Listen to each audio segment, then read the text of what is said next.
Halo, selamat sore Tribuners. Anda sedang menyaksikan live update Tribun News edisi Selasa 5 April 2022. Sore ini akan kami sajikan informasi teraktual dan menarik yang dilaporkan secara langsung oleh reporter lapangan kami. Bersama saya, Melisa Dasirait, inilah live update selengkapnya. Hujan deras disertai angin kencang yang terjadi di Kota Batu membuat rumah milik Supii, Ketua RT 2 RW 13, Dusun Wonorejo, Desa Tulungrejo, Kota Batu rusak. Bagian dapur dan gudang rumah Supii mengalami kerusakan cukup parah sehingga tidak bisa digunakan kembali. Peristiwa yang menimpa area seluas 6 kali 12 meter itu terjadi pada Senin 4 April 2022 sore menjelang berbuka puasa. Untuk info selengkapnya akan disampaikan langsung oleh rekan jurnalis Surya Malang, Beni Indo, yang kini sudah terhubung bersama kami. Silahkan, Beni.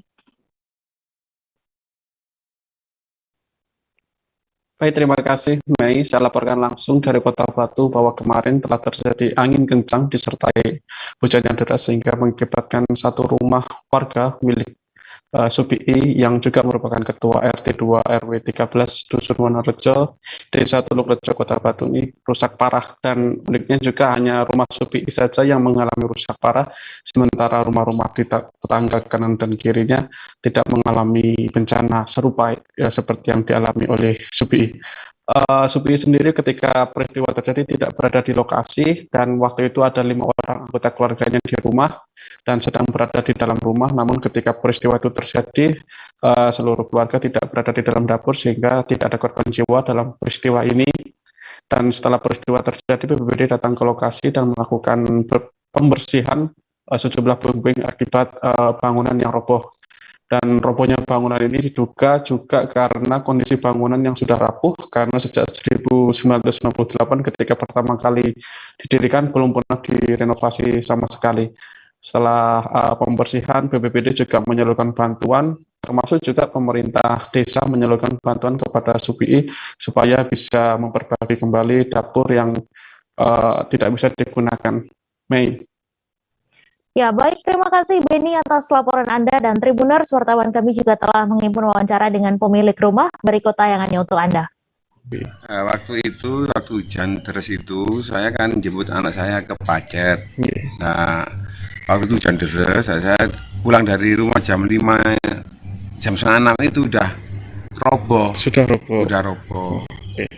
Ini tempat apa sih, Pak? Ini belakang untuk dapur, sama belakang depannya untuk itu gudang. Untuk gudang. Iya, dulu kebun jamur. Oh, Pak, itu robohnya itu kalau sepengetahuan Pak Supii akibat apa, Pak? Angin kah atau hujan yang... Ya, hujan deras itu sama ada angin, cuma enggak segitu, anginnya enggak itu keras. Peristiwa itu pukul berapa itu, Pak? Antara 5:04. Peristiwa ini kerugiannya berapa, Pak, kalau jenengan perhitungkan? Kalau memang saya perhitungkan antara 20 jutaan, tapi kalau saya kemarin itu bilang ke 8 juta. Begitu. Baik. Hari ini diapakan ini, Pak? Kabarnya tadi juga Ya, kemarin tadi pagi mulai jam 5 memang saya bersihkan sama anak saya, nanti dibantu sama warga sekitar. Baik. Video yang berisi narasi sebuah sumur mengeluarkan solar di Dusun Arungkuang, Desa Simpang 4, Kecamatan Tangaran, Kabupaten Sambas, ramai diperbincangkan warganet pada Senin 4 April. Video yang beredar sontak menimbulkan pertanyaan terkait kebenaran isi video tersebut. Mista, warga Dusun Arungkuang yang merupakan pemilik sumur tersebut, membenarkan bahwa sumur miliknya sudah mengeluarkan solar. Untuk info selengkapnya akan disampaikan langsung oleh rekan jurnalis Tribun Pontianak, Imam Maksum, yang kini sudah terhubung bersama kami. Silahkan, Imam. Baik, terima kasih Mei dan Tribuners yang ada di rumah. Saya informasikan bahwa memang pada Senin 4 April 2022 telah beredar di media sosial sebuah rekaman video yang berisi narasi bahwa sumur milik warga di Dusun Arungkuang, Desa Simpang 4, Kecamatan Tangaran, Kabupaten Sambas, Provinsi Kalimantan Barat, mengeluarkan solar. Sontak video tersebut pun viral di media sosial dan memunculkan pertanyaan netizen. Setelah ditelusuri, ternyata menurut informasi dari Mista, pemilik sumur tersebut memang sumur tersebut mengalami atau bercampur dengan solar. Nah, hal tersebut dia ketahui ketika seorang tetangganya ingin mandi dan mendapati sumur tersebut sudah bercampur dengan solar. Lalu Mista pun mengambil ember dan mengambil air sumur tersebut dan mendapati sumur miliknya itu sudah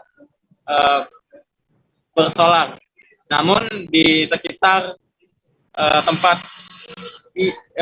tempat sumur tersebut atau 8 meter dari jarak sumur dengan rumah Mista juga memiliki penampungan solar yang satu drum penampungan solar di rumahnya. Namun Mista mengetahui bahwa drum miliknya tersebut bocor. Nah, Mista juga mengatakan bahwa tidak tahu kejadian sebenarnya, namun ada dugaan solar miliknya bocor dan merembes ke sumur miliknya. Nah, aparat kepolisian setempat juga mengatakan hal yang sama. Ada dugaan solar yang ditampung oleh Mista bocor dan merembes ke sumur miliknya dan menjadikan air sumur bercampur dengan solar yang ia gunakan untuk mandi sehari-hari. Nah, dalam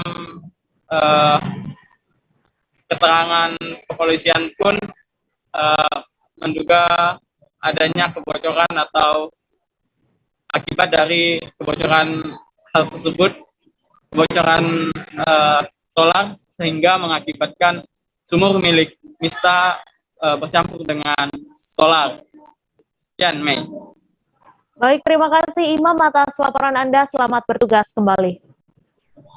Kita beralih ke informasi selanjutnya, Tribuners. Masa gabungan dari beberapa elemen mahasiswa melakukan demonstrasi di depan Pengadilan Negeri Kalianda, Kabupaten Lampung Selatan.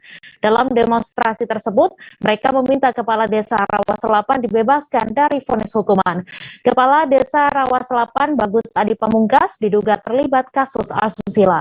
Untuk info selengkapnya akan disampaikan langsung oleh rekan jurnalis Tribun Lampung, Domi Desmantri, yang kini sudah terhubung bersama kami. Silakan, Domi. Baik, rekan Mei. Belasan warga melakukan aksi unjuk rasa atau demonstrasi di depan Pengadilan Negeri Lampung Selatan yang terdiri dari beberapa elemen mahasiswa. Mereka menuntut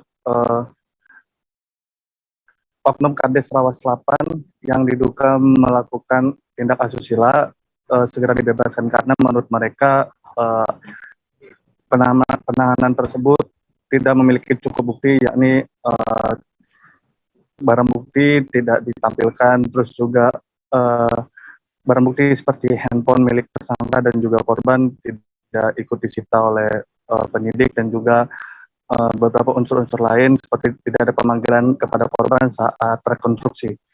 Itu dikatakan oleh Ketua aksi, yaitu Yuridis Mahendra saat diwawancarai. Lalu keterangan dari juru bicara Pengadilan Negeri Kalianda Lampung Selatan, Setiawan Adiputra, mengatakan pihaknya tidak bisa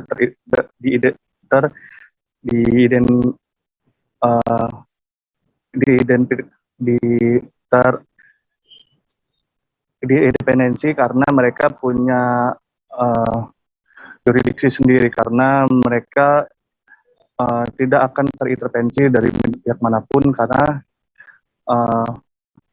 kekuatan hukum mereka tetap, dan mereka akan menyidangkan ataupun membuatkan keputusan berdasarkan hasil sidang yang dilakukan dan berdasarkan alat bukti yang ada di persidangan. Begitu, rekan Mei. Ya, baik, terima kasih Domi atas laporan Anda. Selamat bertugas kembali. Kepolisian Resor Kota atau Polresta Kendari, Provinsi Sulawesi Tenggara kembali menindak balapan liar. Polisi mengamankan sebanyak 43 unit motor yang digunakan balapan liar seusai sahur Ramadan 1443 Hijriah. Balapan liar tersebut terjadi di kawasan Kendari Beach, Kota Kendari, Provinsi Sultra pada Senin 4 April. Untuk info selengkapnya akan disampaikan langsung oleh rekan jurnalis Tribun News Sultra, Fadli Aksar, yang kini sudah terhubung bersama kami. Silakan Fadli. Ya, baik Mei, Tribuners, Kepolisian Resor Kota Kendari atau Polresta Kota Kendari Provinsi Sulawesi Tenggara melakukan razia balapan liar di kawasan Kendari Beach, Kota Kendari, Provinsi Sulawesi Tenggara pada Senin 4 April 2022 kemarin. Operasi atau penindakan balapan liar ini dilakukan selama bulan Ramadan. Sejak 1 Ramadan kemudian berhasil mengamankan sebanyak 43 unit motor yang sedang melakukan balapan liar. Saat polisi datang sempat terjadi aksi kejar-kejaran. Beberapa dari para pelaku balapan liar ini melarikan diri, namun meninggalkan motornya di pinggir jalan, sehingga polisi kemudian mengangkat dan membawa motor tersebut di Mako Polresta Kendari untuk kemudian dilakukan penilangan. Aksi balapan liar ini dilakukan setelah sahur dan ibadah sholat subuh setiap bulan Ramadan. Untuk razia sendiri, polisi menerjunkan tim gabungan dari Polresta Kendari dan Brimopolda Sulawesi Tenggara sebanyak 66 personil. Penindakan atau razia balapan liar ini akan dilakukan rutin selama bulan Ramadan untuk mengantisipasi balapan liar sendiri dan mencegah adanya kejahatan jalanan. Begitu, Mei. Ya, baik. Terima kasih Fadli atas laporan Anda, dan Tribuners, wartawan kami juga telah menghimpun wawancara dengan Kabag Ops Polresta Kendari. Balik kota yang ini untuk Anda. Ya, kami jelaskan tindakan yang kami lakukan hari ini dan hari kemarin adalah tindakan kepolisian dalam rangka antisipasi balap-balap liar, ya, dan knalpot pro. Ya, ini kami lakukan Polresta Kendari bersama jajaran Polda, Brimopolda, tim gabungan kami lakukan untuk melakukan penindakan terhadap pelaku-pelaku balap liar yang disinyalir mengganggu keamanan dan ketertiban. Apalagi saat ini adalah bulan suci Ramadan. Kami berharap bulan suci Ramadan ini berjalan dengan baik tanpa ada gangguan Kamtibmas. Demikian. Pak, sejauh ini ada berapa kendaraan yang sudah diamankan, Pak? Untuk sampai saat ini sudah puluhan motor yang kami amankan dan kami bawa ke Polresta untuk dilakukan penindakan. Ya, Pak, tadi sempat terjadi kejar-kejar itu, Pak. Kenapa, Pak? Sampai apakah pengendara melarikan diri atau seperti apa, Pak? Ya, pada saat kita datang, kita lakukan penyekatan. Para pelaku balap liar mungkin melihat kehadiran polisi sehingga mereka kalang kabut, lari, bahkan ada yang loncat bakar. Di situ kita mengamankan mereka, mengamankan motor dari mereka. Operasinya akan sampai kapan, Pak, dilaksanakan ini? Kita akan lakukan setiap hari, ya, baik itu patroli gabungan, baik itu polsek jajaran, melakukan upaya-upaya kepolisian dalam mengantisipasi balap liar dalam rangka menciptakan keamanan di bulan suci Ramadan ini. Ya, Pak. Titiknya apa hari ini? Untuk titik hari ini kita fokuskan di Kendari Beach. Pak, untuk sanksi, Pak, untuk pelaku balap liar, Pak, seperti apa, Pak? Untuk sanksinya nanti rekan-rekan dari lalu lintas akan melakukan penilangan kepada mereka yang melakukan balap liar. Dan kami himbau Kepolisian Negara Republik Indonesia, dalam hal ini Polresta Kendari, menghimbau kepada seluruh masyarakat Kota Kendari agar tidak melakukan aksi-aksi balap liar. Ya, kita ciptakan Kota Kendari yang aman dan kondusif. Demikian. Jajaran Polres Manokwari menggelar kegiatan untuk memberikan edukasi kepada muda-mudi di sepanjang Jalan Trikorawosi, Distrik Manokwari Barat, Kabupaten Manokwari, Papua Barat. Langkah tersebut guna mencegah aksi balapan liar yang sering meresahkan pengendara di Manokwari. Langkah ini dibuat karena berawal dari laporan masyarakat terkait aksi balapan liar di Jalan Trikora. Untuk info selengkapnya akan disampaikan langsung oleh rekan jurnalis Tribun Papua Barat, Safwan Ashari, yang kini sudah terhubung bersama kami. Silakan, Safwan. Ya, baik. Mei dan juga Tribuners dimanapun Anda berada, hari ini dapat saya kabarkan dari Kabupaten Manokwari, Provinsi Papua Barat, bahwa sejak pagi tadi sejumlah pengendara, khususnya para pengemudi yang mengikuti balapan liar di ruas Jalan Trikorawosi, kendaraannya diangkat oleh kepolisian. Dapat saya laporkan bahwa pada pelaksanaan razia kali ini, jajaran Polres Manokwari, dalam hal ini Satlantas Polres Manokwari, telah merazia kurang lebih 68 kendaraan, yang mana kendaraan tersebut dipakai untuk melaksanakan balapan liar di ruas Jalan Trikorawosi, Kabupaten Manokwari itu sendiri. Dan dapat saya kabarkan dari 68 kendaraan tersebut, kurang lebih sekitar 21 kendaraan tidak memiliki nomor polisi, dan selanjutnya akan dilakukan tindak lanjut dalam hal ini untuk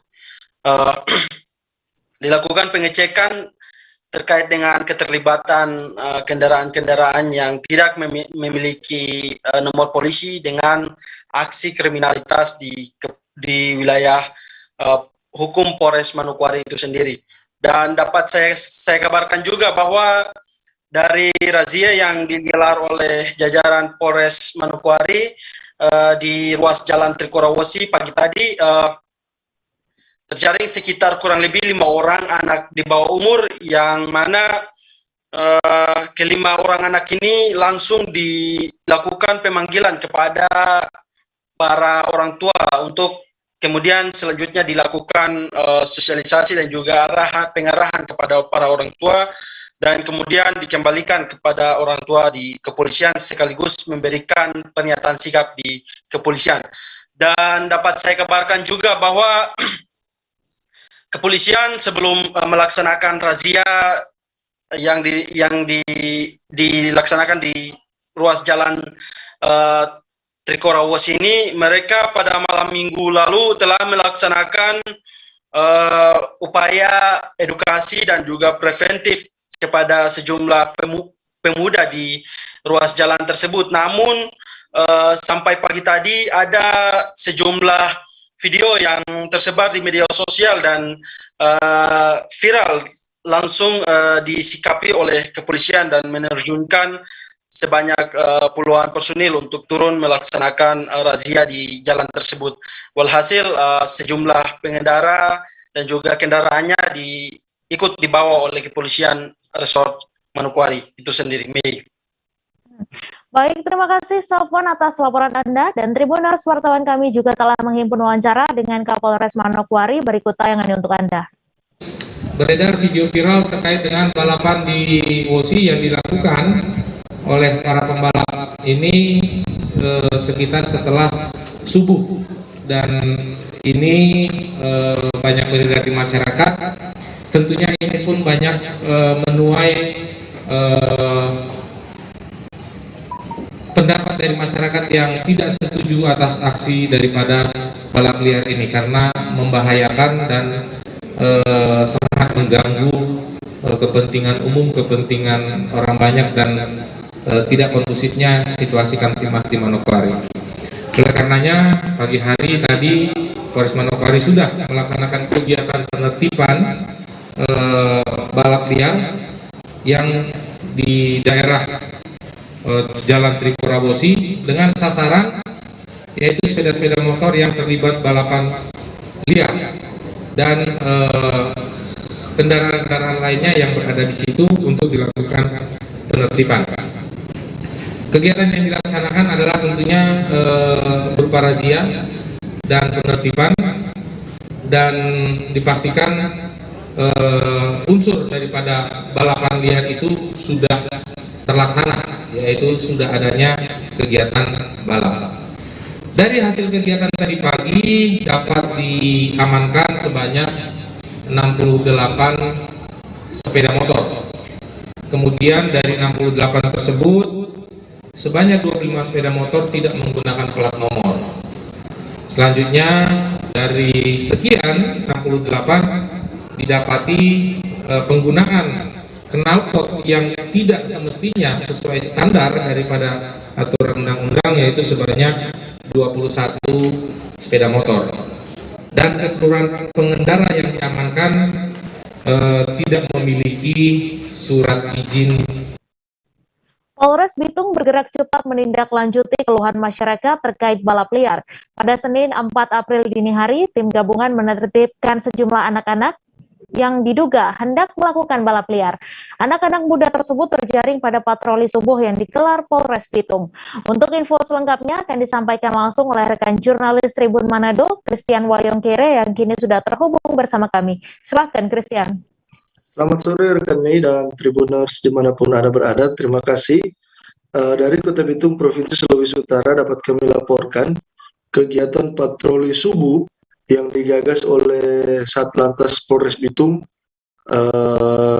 dengan Kasatlantasnya Bapak AKP Awaludin Puhi SIK berhasil mengamankan sekitar 8 unit sepeda motor yang diduga atau hendak dipakai oleh belasan anak-anak muda untuk aksi ugal-ugalan maupun balap liar usai sholat subuh dan berlangsung di saat bulan Ramadan.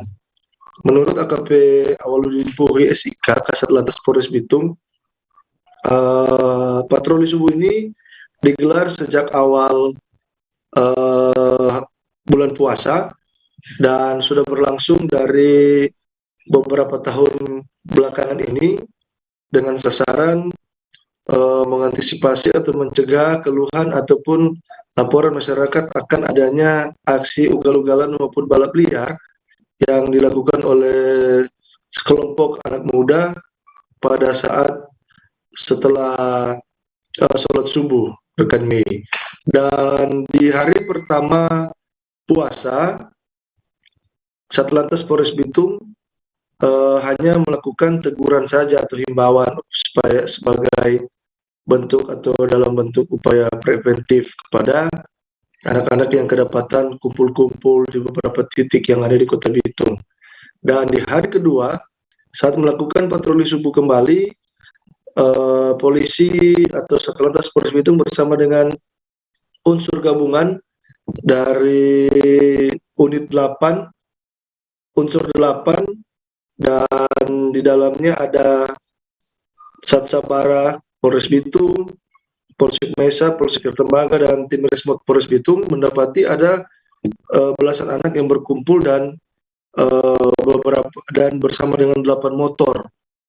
Mereka hendak melakukan ugal-ugalan maupun balap liar sehingga langsung diamankan, dan kemampuan dari tim gabungan tersebut hanya berhasil mengamankan 8 kendaraan, sementara kendaraan yang ada di lokasi pada saat dilakukan patroli subuh ada lebih dari 8 kendaraan, karena yang lainnya memilih untuk kabur.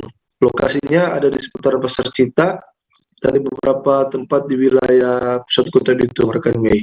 Dan setelah diamankan patroli subuh oleh petugas yang melaksanakan patroli subuh, mereka langsung dibawa ke Polsek Maesa untuk dipanggil orang tua mereka, diberi pembinaan langsung di hadapan kedua orang tua, dan untuk barang bukti 8 unit sepeda motor digelandang ke Satlantas atau ke Mako Polres Bitung untuk dilakukan pemeriksaan lebih lanjut. Bahkan satu di antara 8 kendaraan yang diamankan oleh petugas langsung diberikan tindakan tegas, yaitu dicabut knalpot non standarnya, rekan Mei. Dan pada hari ketiga operasi atau patroli subuh ini sudah tidak ada lagi kedapatan anak-anak yang kumpul-kumpul dan hendak melakukan ugal-ugalan maupun balap liar. Dan pihak Satlantas Polres Bitung melalui AKP Awaludin Puhi selaku Kasat Lantas mengimbau dengan adanya patroli subuh ini diharapkan bisa mengantisipasi atau mencegah terjadinya aksi balap liar maupun ugal-ugalan di saat selesai sholat subuh, Mei, karena masyarakat Kota Bitung khususnya yang sedang menjalani ibadah puasa di bulan Ramadan ini merasa sangat-sangat terganggu dengan aksi dari anak-anak tersebut.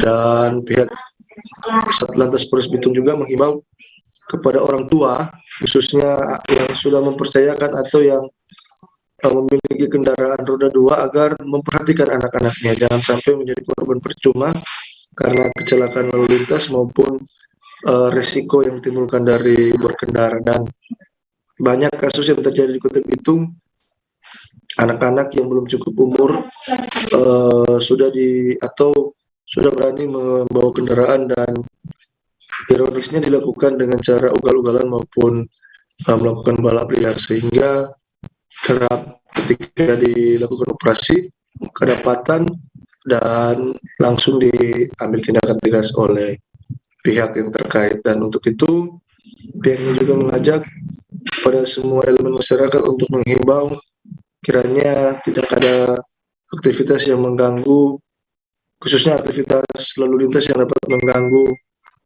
pelaksanaan bulan suci Ramadan yang sedang berlangsung saat ini. Demikian Mei dan Tribuners, laporan dari Kota Bitung. Terima kasih. Terima kasih Christian atas laporan Anda, dan Tribuners, wartawan kami juga telah menghimpun wawancara dengan Kasat Lantas Polres Bitung. Berikut tayangannya untuk Anda. Selamat siang, selamat menunaikan ibadah puasa. Terima kasih. Pak Kasat, ya, kenapa mereka ini ditahan? Jadi ini hari kedua bulan Ramadan, kita melakukan patroli subuh, di mana adanya pengeluaran masyarakat khususnya di Kota Bitung. Setiap selesai sholat subuh itu anak-anak berkumpul, membawa kendaraan, ugal-ugalan, balapan liar, hingga membahayakan kendaraan atau pengguna jalan yang lain. Nah, sehingga di sini kami melakukan patroli dan masih menemukan adanya kerumunan anak-anak yang akan mulai kegiatan balapan liar.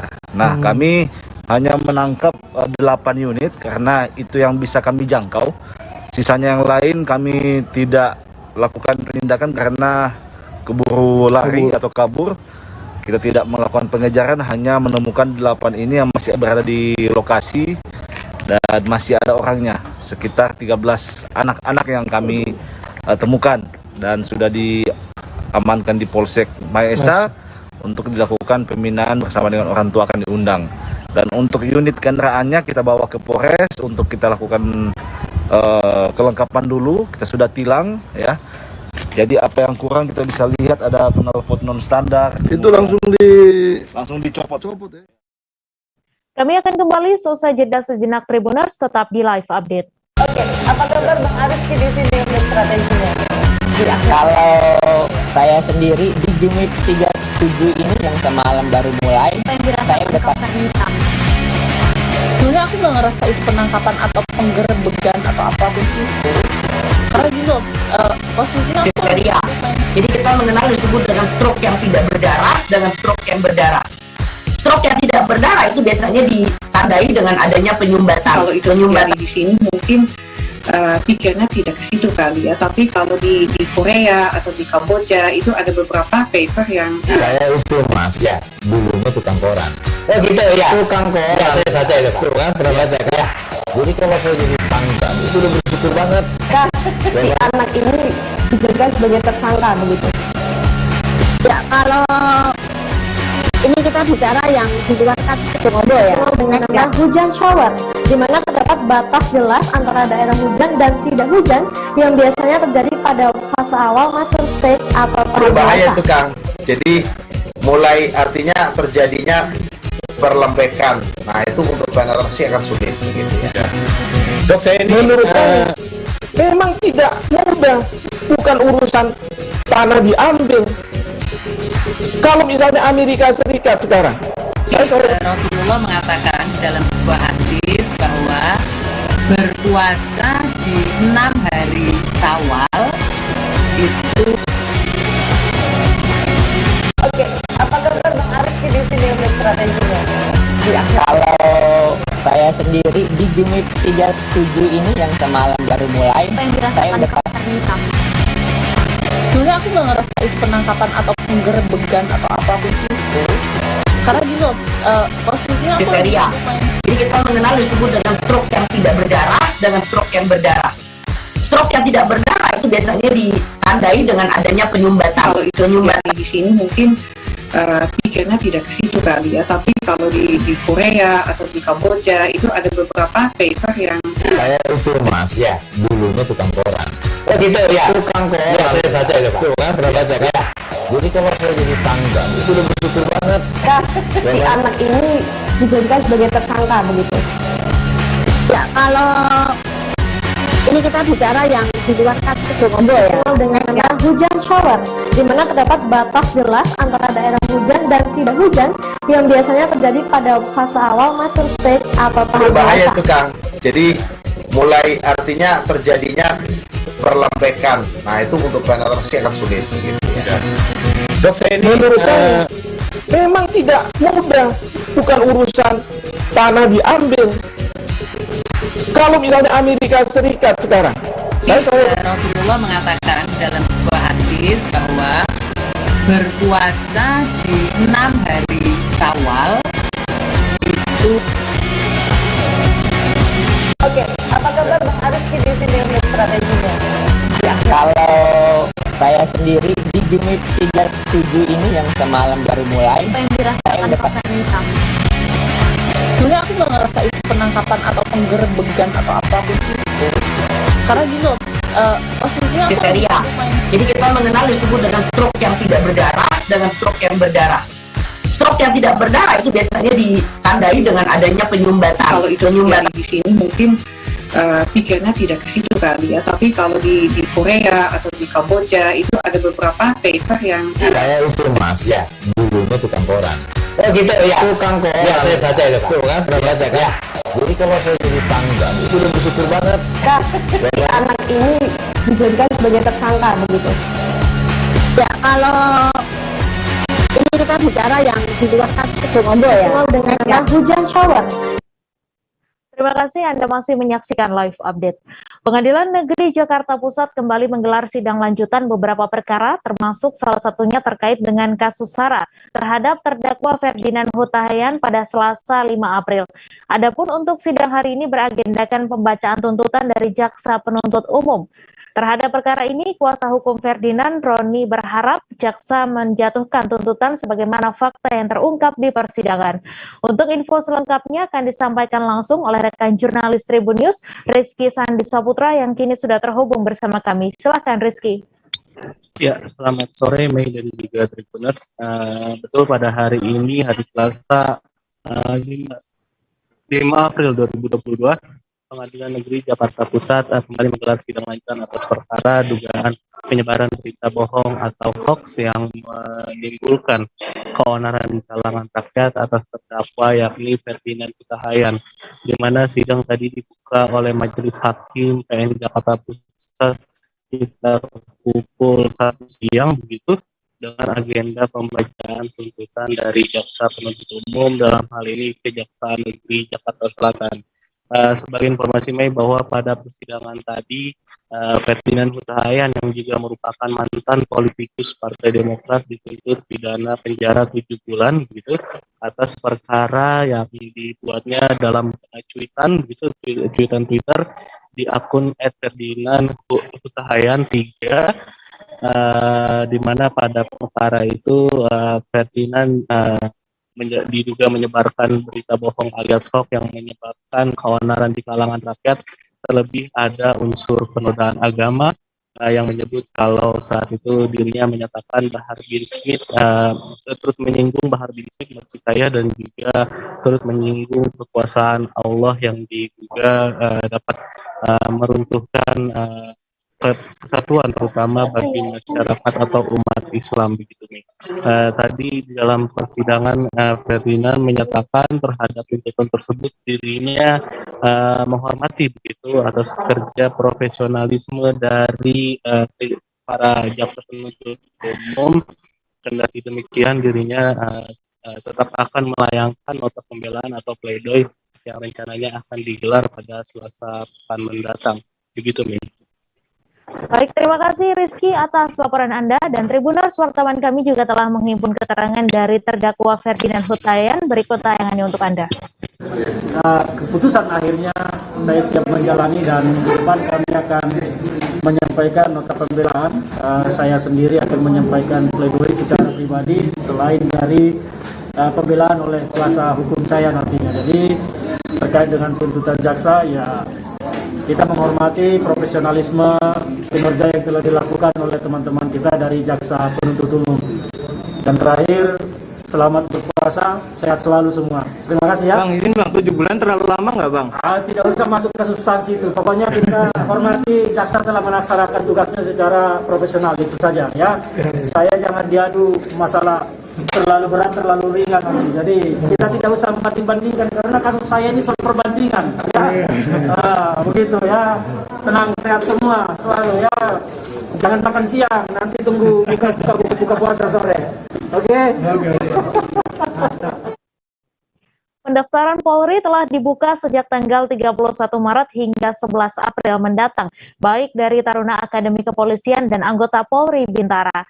Namun khusus untuk Akpol, waktunya lebih panjang, yakni hingga 18 April 2022. Kabak Sumber Daya Manusia Polres Balangan, AKP Soherman, menerangkan dalam proses pendaftaran anggota Polri, bagian SDM Polres Balangan berperan aktif untuk membantu proses verifikasi dan face matching. Untuk info selengkapnya akan disampaikan langsung oleh rekan jurnalis Banjarmasin Post, Isti Rohayanti, yang kini sudah terhubung bersama kami. Silakan Isti. Baik, terima kasih Meng. Jadi hari ini tadi, maksudnya sejak tanggal 13 lalu pendaftaran untuk anggota Polri di Kabupaten Balangan itu sudah dimulai, dan memang sudah banyak orang-orang yang mulai melakukan pendaftaran dan memenuhi, maksudnya melengkapi persyaratan baik berkas administrasi maupun fisik mereka. Dan terhitung untuk hari ini per tanggal 5 April 2022 ada 110 pendaftar, di mana 40 orang diantaranya sudah diverifikasi, dari 2 orang itu untuk jenjang Akpol dan 34 orang pendaftar Bintara. Tentunya jumlah ini juga akan bertambah mengingat jadwal pendaftaran masih dibuka sampai tanggal 18 April mendatang. Kemudian mereka yang datang ke Polres Balangan juga dibantu oleh bagian SDM dari Polres Balangan untuk melakukan verifikasi data, termasuk untuk kecocokan foto, begitu pula untuk pendaftaran online-nya, begitu Meng. Ya, baik, terima kasih Isti atas laporan Anda, dan Tribuners, wartawan kami juga telah menghimpun wawancara dengan Kabak SDM Polres Balangan. Berikut tayangannya untuk Anda. Baik, untuk pendaftaran Bintara Polri dan Akpol, itu kalau Akpol mulai tanggal 31 Maret. Yang harus paling diperhatikan oleh calon pendaftar agar mereka kedepannya bisa keterima, bisa ke tahap yang lanjutnya lah. Pertama, selain masalah surat kita lakukan nih. Setelah verifikasi, ini verifikasi ya. Nah, setelah verifikasi ke tahap apa lagi nih? Nanti menunggu dari Polda. Nah, jadi kalau yang udah verifikasi udah otomatis sudah dapat nomor, nomor ujian sudah ada. Namun kedepannya kami masih menunggu dari Polda. Kami seperti ini membantu mereka, para calon, segera mungkin mengakhiri beres-beresnya dan bisa dilakukan verifikasi dan face matching wajah. Berarti ini akan ada bertambah lagi pendaftarnya ya, ada kemungkinan ya? Ada. Karena yang udah mendaftar ke sini, yang udah mendaftar yang akan berkeinginan atau berminat menjadi anggota Polri itu juga 110, Bu. Mungkin bisa bertambah lagi. Cuman yang sudah berhasil kami verifikasi tadi itu baru 42 untuk Akpol dan 38 untuk Bintara. Oke, baik, siap. Pak Herman, jabatan pian boleh? Oke, jabatan saya adalah Kantor SDM. Warga di Kecamatan Patalasang, Kabupaten Goa, Sulawesi Selatan menutup akses Jalan Provinsi Burung-Burung dan HM Yasin Limpo pada Senin 4 April. Aksi blokade jalan ini lantaran warga kesal jalan tersebut tidak kunjung diperbaiki. Kekesalan warga yang hanya diberi janji manis lantas berbuntut aksi penutupan jalan. Untuk info selengkapnya akan disampaikan langsung oleh rekan jurnalis Tribun Timur, Said Zulfadli, yang kini sudah terhubung bersama kami. Silakan, Said. Ya rekan Mai, terima kasih. Di mana aksi pemblokiran jalan ini atau penutupan jalan ini dilakukan oleh warga setempat disebabkan oleh karena keresahan dan kekesalan warga setempat karena pihak pemerintah Provinsi Sulawesi Selatan belum juga kunjung memperbaiki jalan tersebut, di mana menurut informasi setempat bahwa jalan ini sudah mulai rusak parah bertahun-tahun.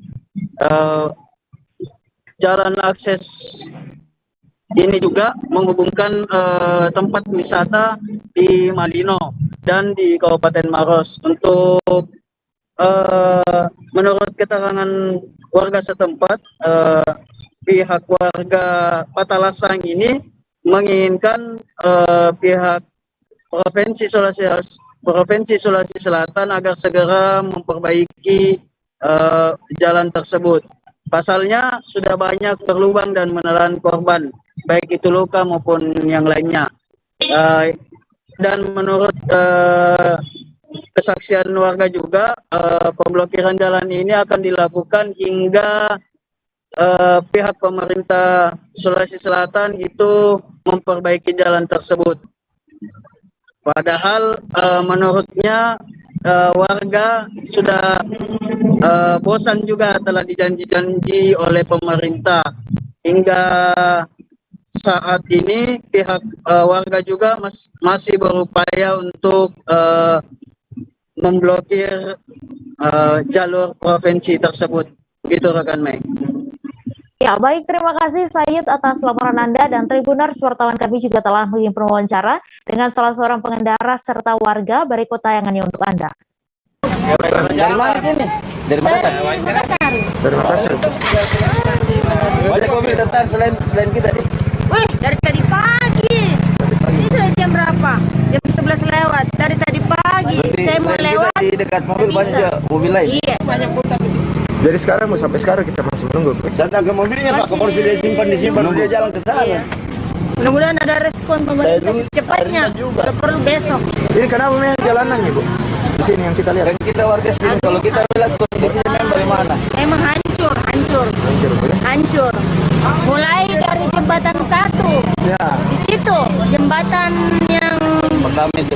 Setelah Mutiara. Iya, itu sampai ke sini hancur. Apalagi yang lari ke sana. Apalagi perempatan situ. Untuk jalan ini hari. Sampai berapa kali? Pokoknya kalau tidak mau perbaikan sampai 1 tahun. Itu kenapa deh kita tutup jalanan? Makanya itu kan tidak diperhatikan orang masyarakat Patalasang. Iya. Nah penghasilan saya rasa dari Patalasang itu semua bahan-bahan dari sini Pak. Iya. Kenapa justru begitu jalanan tidak diperhatikan? Iya. Jadi anggap apa di sini Patalasang? Ini Pak, memang sudah lama rusak Pak jalanan sini Pak. Bertahun-tahun Pak. Bertahun-tahun Pak. Bertahun-tahun. Iya. Saya warga di sini. Ini kondisi jalannya Pak sekarang bagaimana Pak yang kita pokoknya lihat, kita bisa lihat di sana Pak. Rusak betul-betul, itu bukan rusak, hancur. Hancur Pak. Dalam rangka mempercepat vaksinasi COVID-19 dan juga menciptakan herd immunity, pemerintah daerah melalui Dinas Kesehatan, Satpol PP, dan Dinas Perhubungan Kabupaten Manggarai Timur melaksanakan vaksinasi COVID-19 bagi masyarakat umum. Pelayanan vaksinasi kali ini berlangsung di Terminal Bus Kota Borong, Kelurahan Ranaloba, Kecamatan Borong pada Senin 4 April. Kali ini vaksinasi dilakukan di Terminal Bus Pasar Borong karena bertepatan dengan Hari Pasar. Untuk info selengkapnya akan disampaikan langsung oleh rekan jurnalis Tribun Flores, Robert Tropo, yang kini sudah terhubung bersama kami. Silakan, Robert. Baik, selamat sore rekan Mei dan sahabat Tribuners. Dapat dilaporkan bahwa di Kabupaten Manggarai Timur dalam rangka mempercepat vaksinasi COVID-19 dan juga menciptakan herd immunity atau kekebalan kelompok, maka pihak pemerintah daerah dalam hal ini Dinas Kesehatan dengan Satpol PP dan Dinas Perhubungan bersama dengan pihak Polri, TNI dan Polri, TNI dari Koramil Borong dan juga Polri dari Polres Manggarai Timur melaksanakan vaksinasi bagi masyarakat umum pada hari Senin tanggal 4 Mei 2022. Vaksinasi itu bertempat di terminal bus. Kebetulan pada hari itu juga adalah hari bertepatan hari pasar utama di Kota Borong, sehingga masyarakat yang hadir yang datang ke pasar untuk melakukan aktivitas jual beli langsung diarahkan petugas untuk mengikuti vaksin, baik vaksin dosis 1, dosis 2 maupun dosis 3. Berdasarkan keterangan Kapolres Manggarai Timur sendiri bahwa vaksinasi itu sengaja dilakukan di terminal bus Borong. Memang selain tempatnya luas, juga hari itu hari bertepatan dengan hari pasar, sehingga masyarakat yang masuk langsung diarahkan untuk vaksinasi.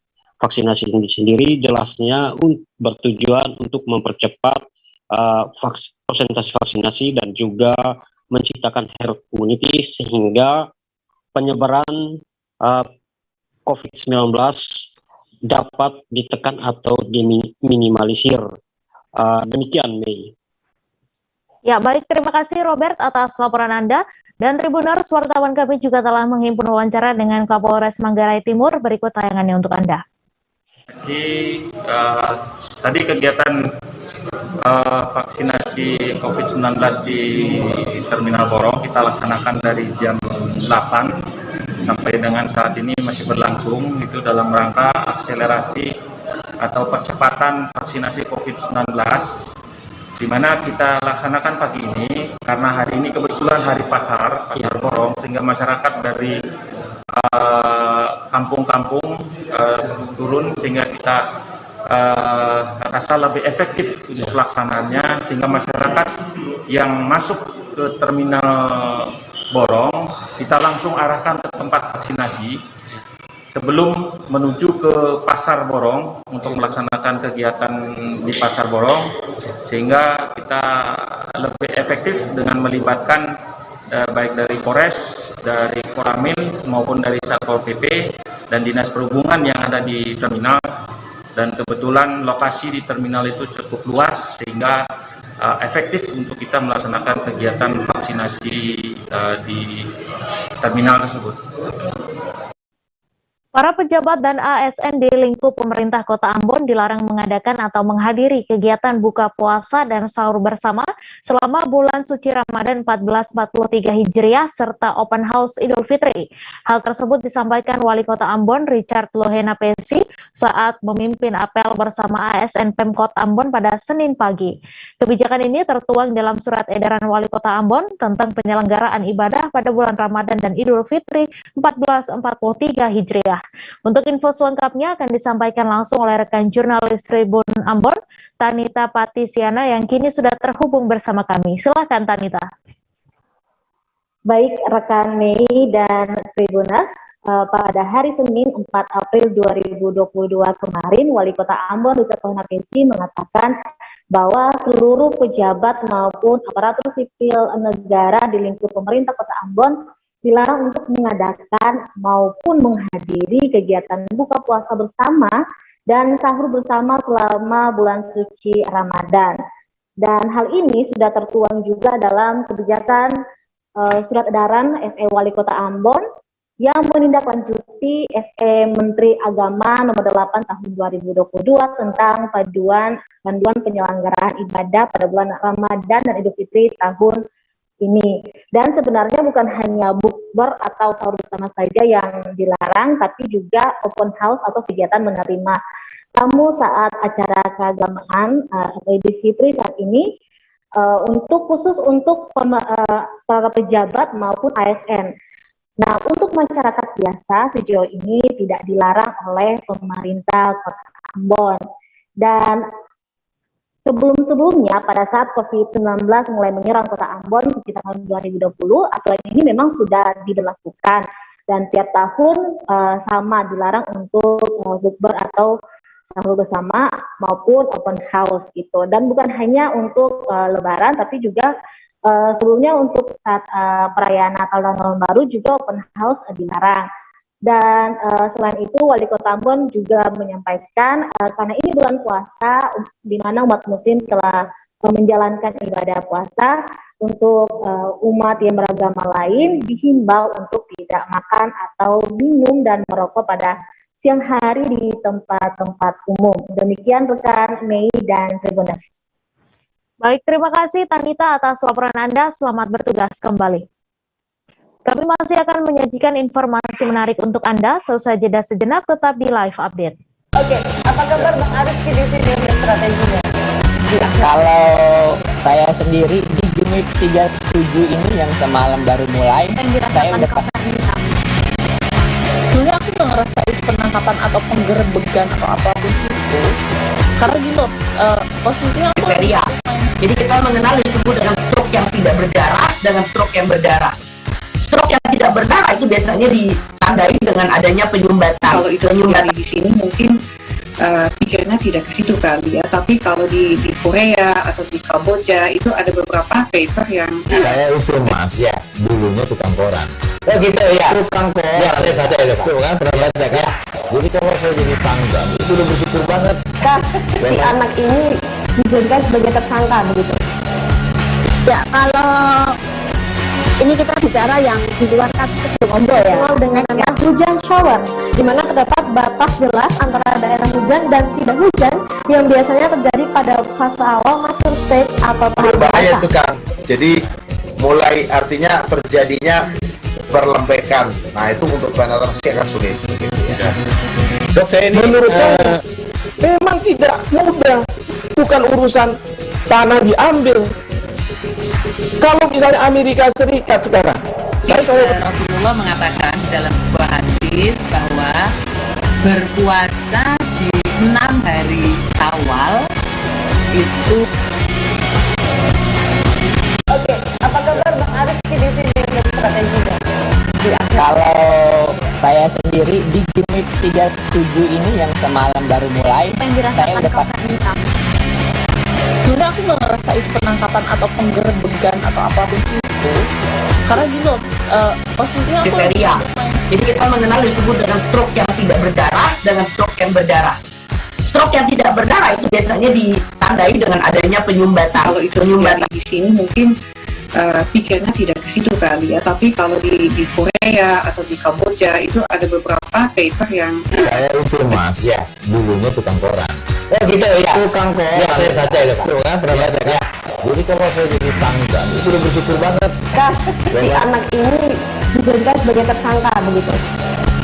Ya, kalau ini kita bicara yang di luar kasus Ombol ya, dengan nama hujan shower, di mana terdapat batas jelas antara daerah hujan dan tidak hujan yang biasanya terjadi pada fase awal mature stage atau tahap berbahaya itu Kang.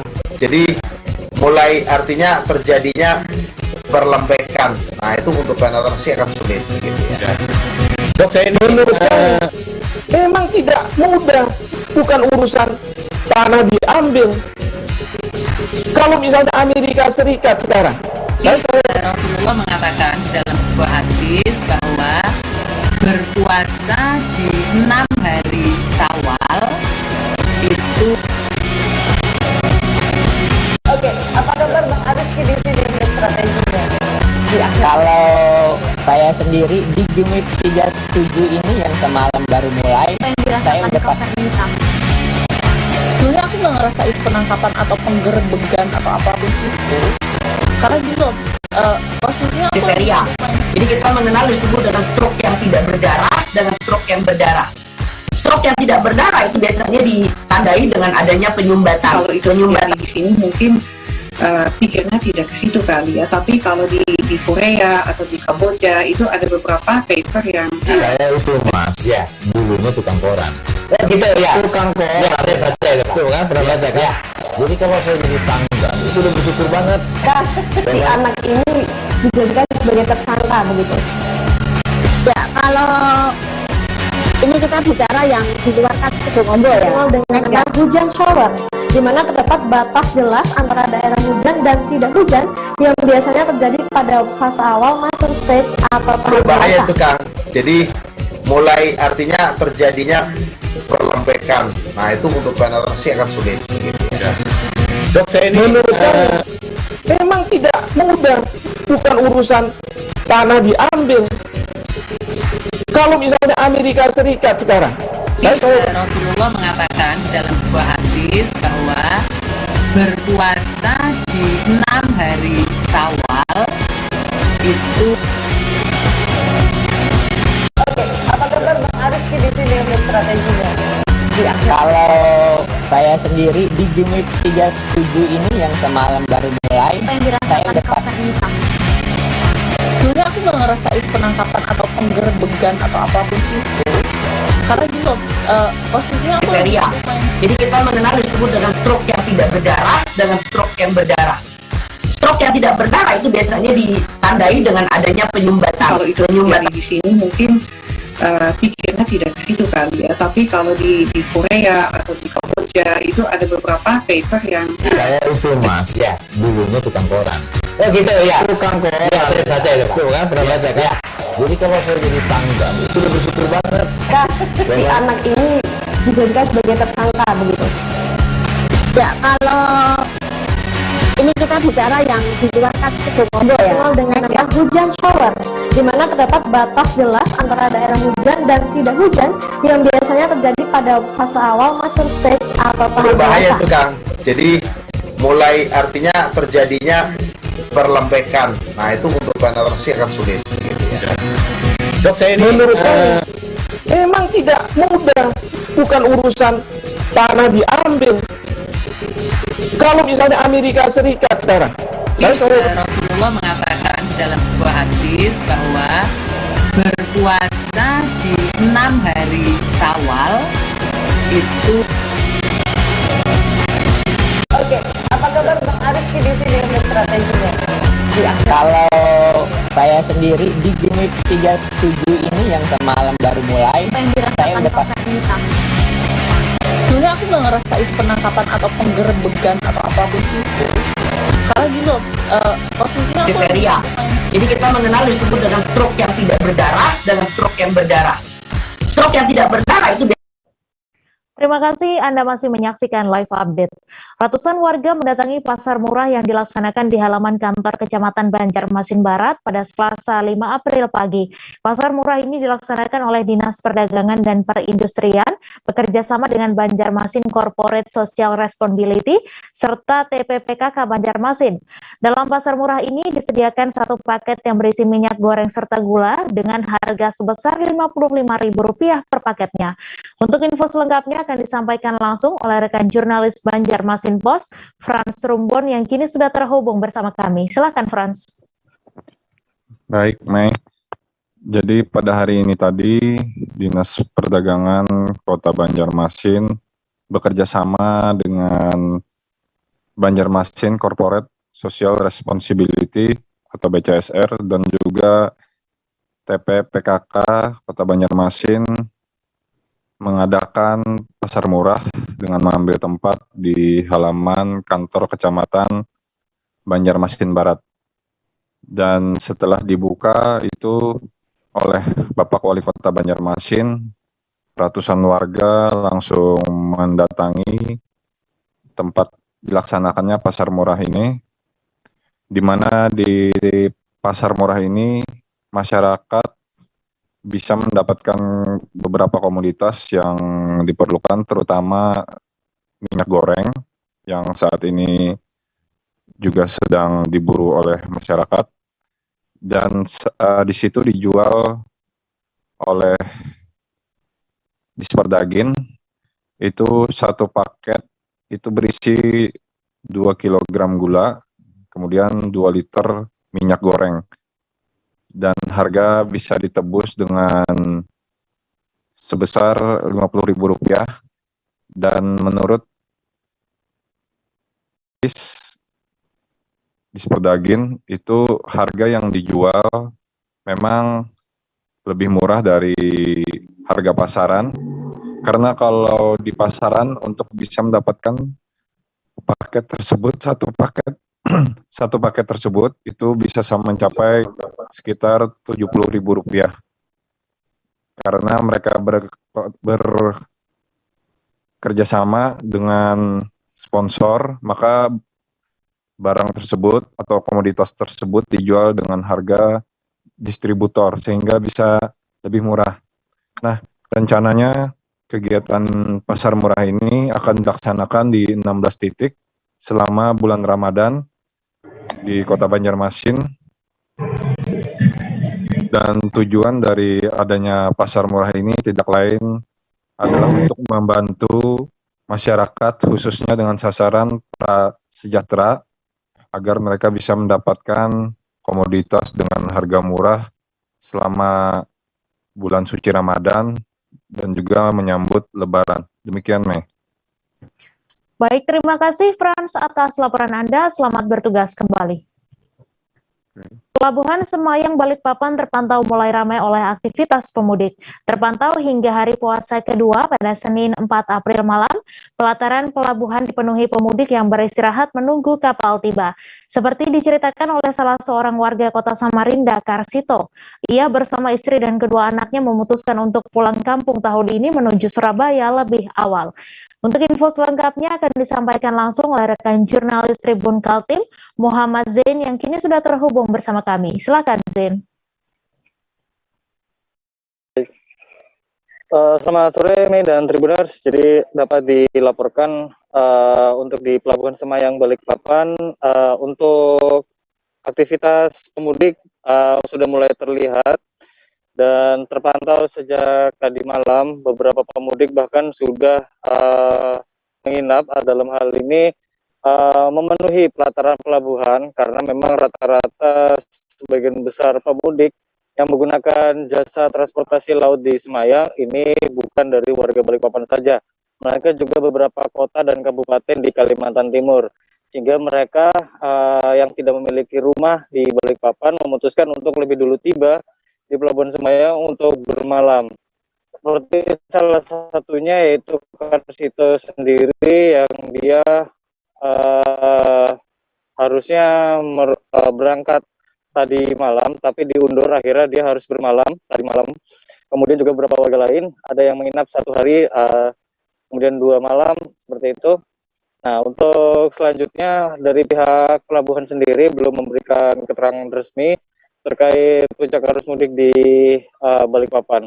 Namun pantauan dari di lokasi untuk pemudik sendiri mengaku memang lebih memilih untuk memudik lebih awal karena mengantisipasi adanya lonjakan yang mengakibatkan mereka tidak mendapatkan tiket atau tidak mendapatkan tempat untuk melakukan mudik. Seperti itu, rekan Mei. Ya, baik, terima kasih Zain atas laporan Anda. Selamat bertugas kembali. Anak di Kabupaten Pasangkayu, Sulawesi Barat bermain petasan spiritus menjelang buka puasa pada Minggu 3 April. Anak-anak di Pasangkayu tersebut bermain petasan spiritus di pinggir pantai Jembatan Patah, Kelurahan Pasangkayu, Kecamatan Pasangkayu. Permainan semacam itu sempat tidak terlihat di Pasangkayu 2 tahun belakangan ketika pandemi COVID-19 berlangsung. Untuk info selengkapnya akan disampaikan langsung oleh rekan jurnalis Tribun Sulbar, Sugianto, yang kini sudah terhubung bersama kami. Silakan, Egi. Iya, rekan Mei di studio. Betul sekali, Tribuners, seperti tayangan awal yang Anda saksikan tadi, anak-anak di Kabupaten Pasangkayu ini sepertinya sangat antusias menyambut bulan suci Ramadan tahun ini. Terlihat di bibir pantai Kabupaten Pasangkayu, atau tepatnya di sekitar jembatan Patah Pasangkayu, Kelurahan Pasangkayu, Kecamatan Pasangkayu, di hari pertama dan di hari kedua Ramadan ini banyak anak-anak lokal di sini bermain petasan yang berbahan spertus diledakkan di sini, sehingga aktivitas ini sangat menarik dilihat ketika lewat di sekitar pantai ini. Anak-anak ini terlihat sangat gembira menyambut bulan suci Ramadan tahun ini, karena 2 tahun terakhir di saat bulan puasa tiba, permainan seperti ini sempat tidak ada terlihat di Kabupaten Pasangkayu. Nah, Tribuners, sedikit saya informasikan bahwa bahan petasan ini yang menghasilkan ledakan yang cukup besar, yang menyerupai pistol kepolisian, suara pistol kepolisian. Ini dirakit sendiri anak-anak lokal di Kabupaten Pasangkayu. Saat diledakkan sendiri diisi spertus di bagian belakang, kemudian diarahkan ke depan sehingga menghasilkan ledakan. Seperti itu di suasana di Kabupaten di Pasangkayu saat menjelang berbuka puasa Mei. Kembali ke Anda, Mei, di studio. Baik, terima kasih Egi atas laporan Anda. Selamat bertugas kembali. Pekan Tilawatil Quran atau PTQ daerah Sulawesi Utara ke-52 kembali digelar dan berlangsung di kantor RRI Manado Tikala pada Senin 4 April. PTQ kali ini diikuti 30 peserta di 3 kategori tilawah, tausiah, dan tahfidz Quran. PTQ ini digelar setiap Ramadan untuk merayakan dan memaknai bulan suci penuh berkah. Untuk info selengkapnya akan disampaikan langsung oleh rekan jurnalis Tribun Manado, Fernando Lumowa, yang kini sudah terhubung bersama kami. Silakan, Fernando. Baik, terima kasih, Mei. Kami laporkan kepada Anda, Tribuners, bahwa di studio RRI Radio Republik Indonesia Manado kembali menggelar Pekan Tilawatil Quran ke-52 daerah Sulawesi Utara yang berlangsung pada Senin tanggal 4 April 2022 kemarin. Dan Tribuners, PTQ kali ini terasa sangat istimewa karena 2 tahun terakhir PTQ digelar secara terbatas karena pandemi COVID. Namun saat ini bisa digelar lebih longgar dalam hal pelaksanaannya, sehingga peserta PTQ daerah Sulawesi Utara ke-52 yang berlangsung kemarin itu diikuti 30 peserta. Dibanding dengan 2 tahun terakhir memang jumlahnya lebih banyak, dan menurut panitia itu karena pelaksanaan kali ini digelar di tengah pandemi COVID yang mulai terkendali di Sulawesi Utara. Dan Tribuners, untuk 30 peserta itu berasal dari sejumlah kabupaten kota yang ada di Sulawesi Utara, namun sebagian besar itu berasal dari kota Manado selaku tuan rumah dan kabupaten kota yang ada di Bolmong Raya yang merupakan daerah mayoritas Muslim, Tribuners. Dan kami sampaikan bahwa PTQ di Manado kali ini melombakan 3 kategori, yaitu tilawah, tausiah, dan hafidz Quran. Sementara untuk tartil Quran untuk tunanetra tahun ini tidak dilaksanakan karena memang tidak ada yang mendaftar.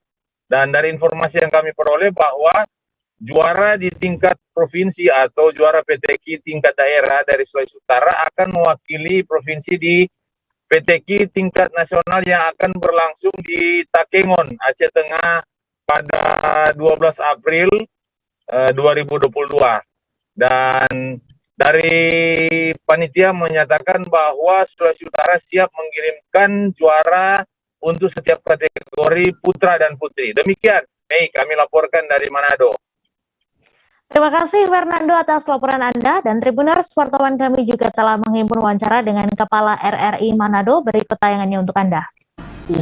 Agar supaya mereka itu bisa membaca Al-Quran dengan lagunya, bisa memahaminya, bisa menghayatinya, dan lebih utama adalah cinta terhadap Al-Quran. Itu yang utama yang akan kita tanamkan kepada para remaja.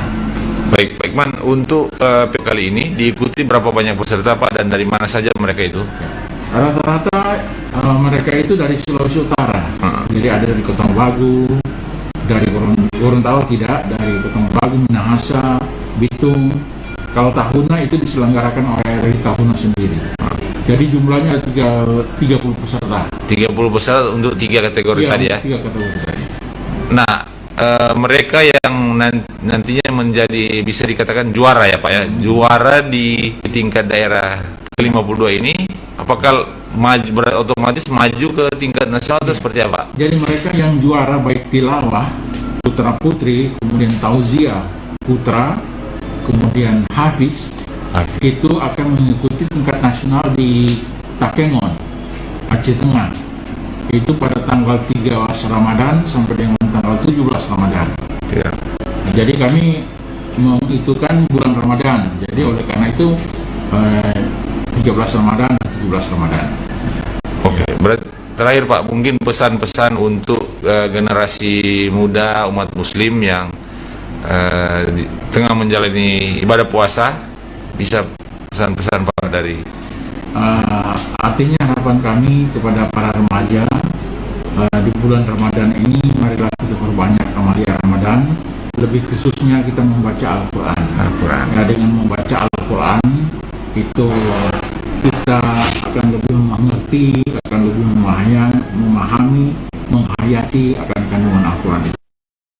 Berbagai macam minuman dingin menjadi menu favorit yang dipilih saat berbuka puasa di bulan suci Ramadan ini. Di antara berbagai olahan minuman dingin itu ada es cincau hijau yang ternyata menjadi salah satu pilihan jitu karena nikmatnya terasa saat disajikan dengan perpaduan gurihnya santan dan manisnya gula aren. Biasanya minuman olahan seperti cincau hijau menjadi usaha dadakan di bulan Ramadan. Tetapi yang ditekuni Wiyatno, produsen cincau hijau di Kelurahan Munggut, Kecamatan Wungu, Kabupaten Madiun, tentu bukan lagi musiman. Seperti saat bulan Ramadan, permintaan cincau hijau kepada usaha Wiyatno selalu naik 30 kali lipat dibandingkan hari-hari biasa. Untuk info selengkapnya akan disampaikan langsung oleh rekan jurnalis Tribun Jatim, Sofyan Arif Chandra, yang kini sudah terhubung bersama kami. Silakan Sofyan. Halo, selamat sore rekan main, selamat siang Tribuners. Ya, memang benar pada bulan suci Ramadan ini salah satu menu yang menjadi favorit warga Kabupaten dan Kota Madiun adalah cincau hijau. Hari ini bisa dilihat dari pesanan atau permintaan seorang produsen cincau hijau di Kelurahan Munggut, Kecamatan Wungu, Kabupaten Madiun yang meningkat drastis. Menurut Wiyatno, salah satu produsen, saat bulan Ramadan ini permintaan cincau hijau produksinya bisa naik hingga 30 kali lipat dibandingkan hari-hari biasa. Jika pada hari-hari biasa ini Wiyatno hanya memproduksi sekitar 10 sampai 50 liter per hari, tapi pada bulan puasa seperti saat ini bisa tembus sampai 200 sampai 300 liter per hari, menyesuaikan permintaan dari para konsumen. Untuk konsumennya sendiri tidak datang hanya dari Kabupaten dan Kota Madiun saja, tapi juga dari luar kota, mulai dari Ponorogo, Kediri hingga Kabupaten Jombang. Untuk harganya sendiri tergolong cukup murah, Mei. Wiyatno hanya menjual cincau hijaunya kisaran 5.000 per liter untuk kemasan plastik dan 7.000 per liter untuk kemasan box plastik. Wiyatno juga menjamin cincaunya ini sehat dan bebas dari bahan kimia atau campuran lainnya karena dalam proses pembuatannya ia hanya membutuhkan air bersih saja dan cukup diperas. Bahkan untuk pembuatan cincaunya hingga menjadi gel cincau dari daun cincau ini hanya membutuhkan waktu paling lama 30 menit. Sebagai informasi juga Tribuners, untuk tahapannya sendiri Wiyatno harus memetik dulu daun cincau hijau yang ada di halaman rumahnya. Ini dipilih daun cincau hijau tua, lalu dicuci menggunakan air untuk menghilangkan debu yang menempel. Setelah itu daun cincau hijau tersebut dimasukkan ke dalam air mendidih selama 3-5 menit untuk menghilangkan rasa getir ataupun bau langu dari daunnya. Setelah selesai mendidih sekitar 3-5 menit, daun cincau tersebut ditiriskan, lalu kembali disiram menggunakan air bersih, air matang, lalu diperas-peras.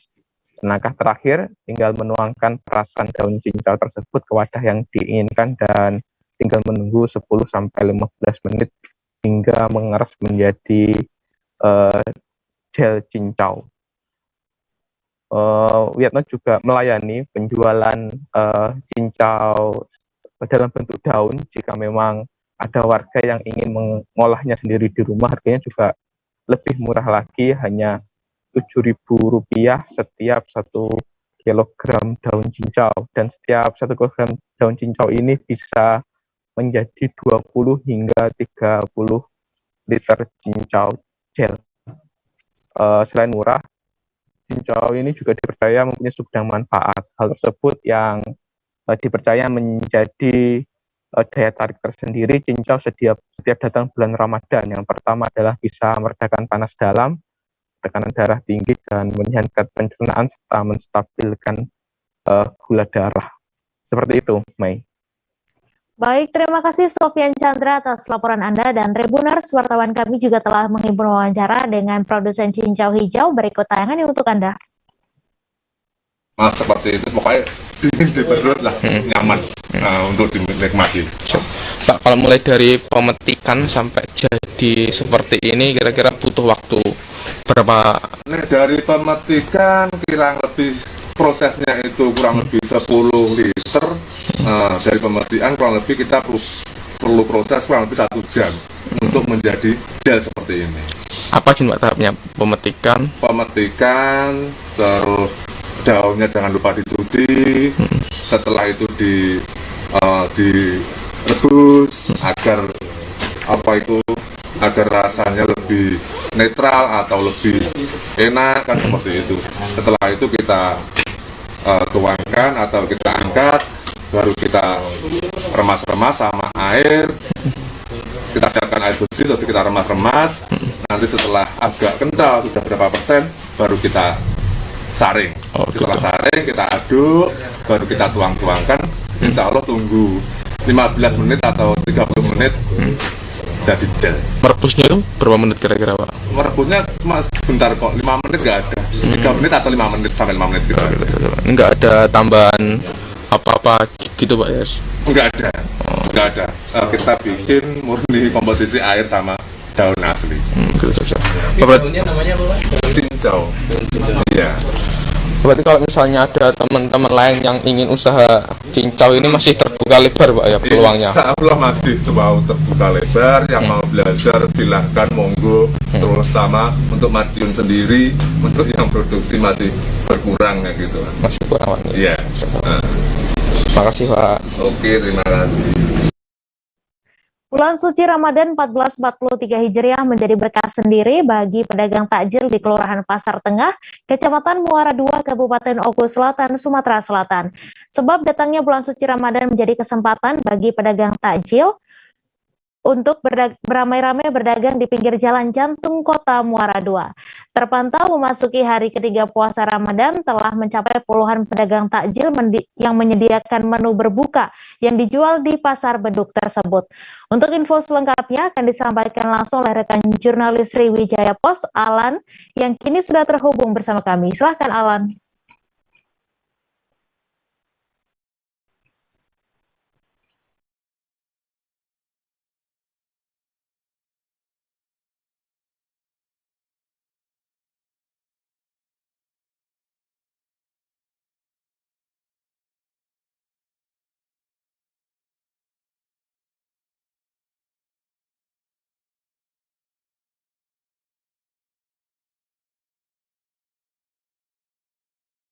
Halo Alan, silahkan dengan laporan Anda.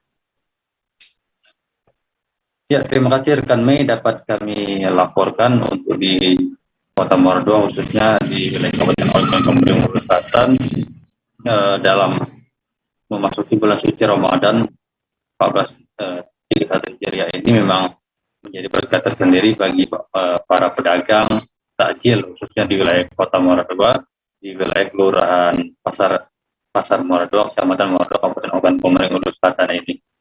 Sebab di bulan suci Ramadan atau bulan puasa ini menjadi momen bagi para pedagang dalam mencari rezeki atau membuka usaha berjualan takjil menu berbuka puasa. Mereka menjual dari gorengan, semacam makanan olahan gorengan, dan juga maupun buah-buahan serta minuman dingin seperti es dan sebagainya.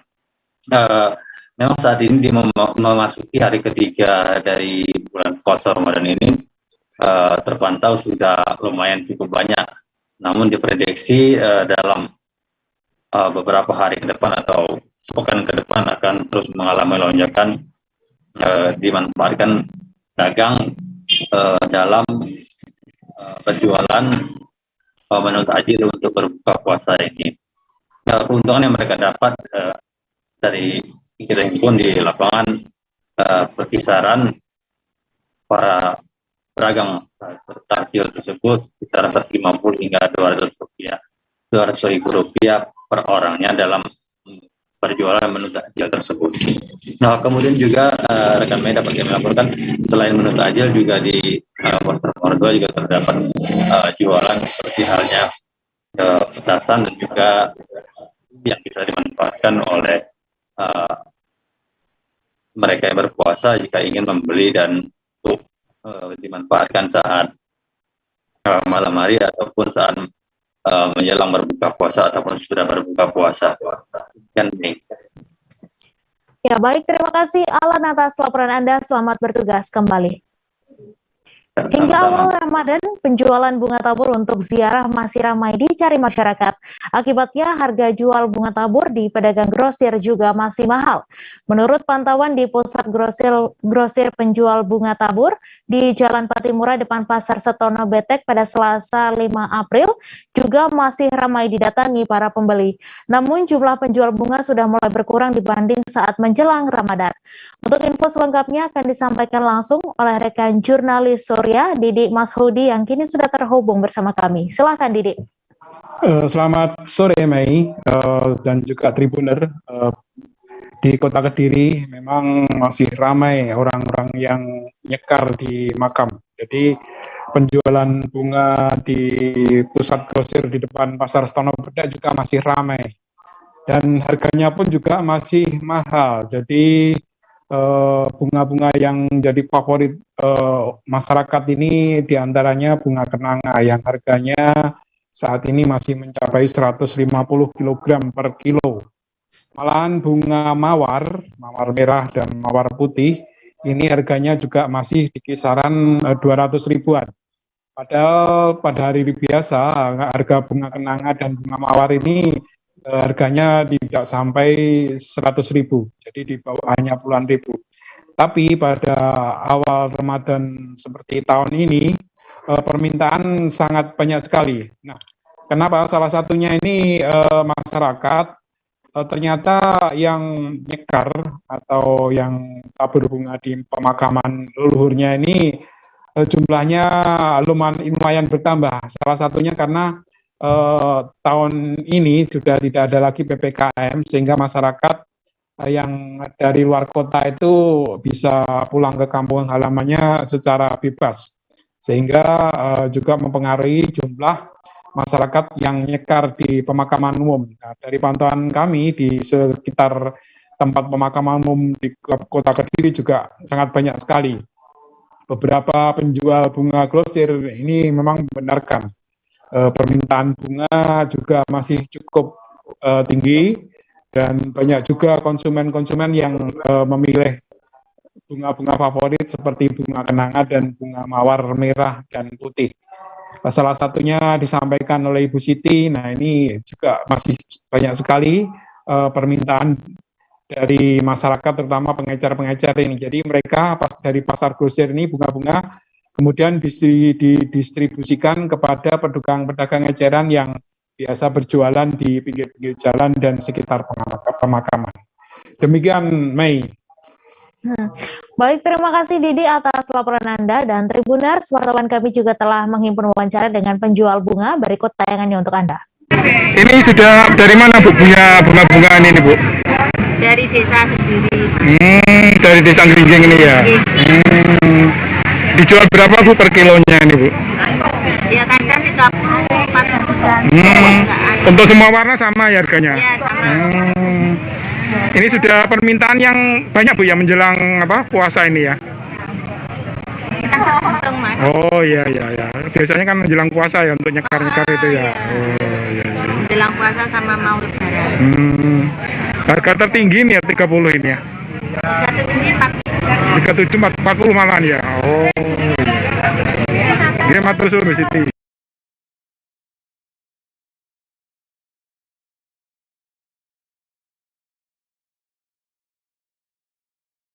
Ini Bu, 150.000 per kilo ya. Ini harga tertinggi nih sekarang ya. Ya, enggak malam. Oh iya. Diperkirakan berasa sampai tertingginya berapa Bu nanti Bu? 200 sampai 200 ini ya.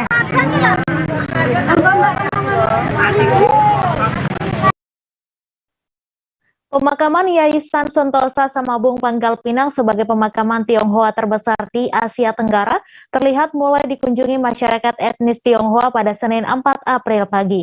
Sejumlah warga keturunan Tionghoa tersebut berkumpul dan menggelar tradisi tahunan yang dikenal dengan istilah cengbeng.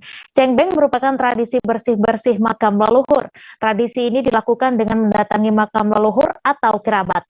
Untuk info selengkapnya akan disampaikan langsung oleh rekan jurnalis Bangga Pos, Rifki Ramadhani, yang kini sudah terhubung bersama kami. Silakan Rifki. Baik, rekan Mei. Memang pada hari ini, dari mulai pagi tadi, pemakaman Yayasan Sentosa yang berada di Semabung Pangkal Pinang sebagai salah satu makam Tionghoa terbesar di kawasan Asia Tenggara memang mulai ramai dikunjungi oleh masyarakat etnis Tionghoa dalam rangka perayaan Cengbeng. Nah, perayaan Cengbeng ini merupakan tradisi tahunan dari masyarakat Tionghoa dalam rangka untuk menghormati leluhur atau pendahulu yang terlebih dahulu pulang ke alam baka. Kemudian dari masyarakat Tionghoa sendiri dalam perayaan Cengbeng ini mereka melakukan tradisi yang namanya bersih-bersih kubur. Nah, untuk perayaan Cengbeng memang jatuh pada hari ini tanggal 5 April sehingga memang masyarakat dari etnis Tionghoa pantauan dari tim Bangga Pos memang berbondong-bondong menuju pemakaman Yayasan Sentosa.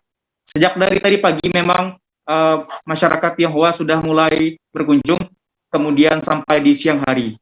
Karena perayaan tradisi Cengbeng ini tidak hanya masyarakat Tionghoa yang ada di Bangka Belitung saja yang merayakan, tetapi bahkan dari luar kota pun terpantau ada banyak sekali masyarakat Tionghoa juga yang berada di luar Bangka Belitung juga memang mengunjungi pemakaman Sentosa yang berada di Bangka Belitung ini sendiri.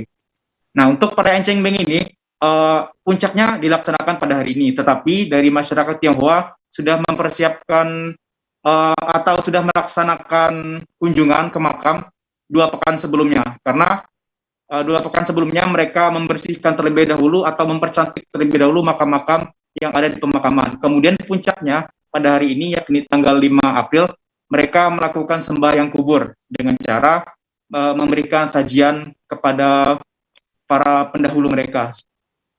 Nah, untuk berdasarkan informasi yang kami dapatkan dari pengelola harian dari Yayasan Sentosa, memang untuk kunjungan tahun ini meningkat cukup drastis karena memang pada 2 tahun sebelumnya itu terhalang oleh kondisi PPKM sehingga para peziarah yang berada di luar kota itu mereka tidak bisa langsung berkunjung ke Bangka Belitung karena terhalang akses tersebut.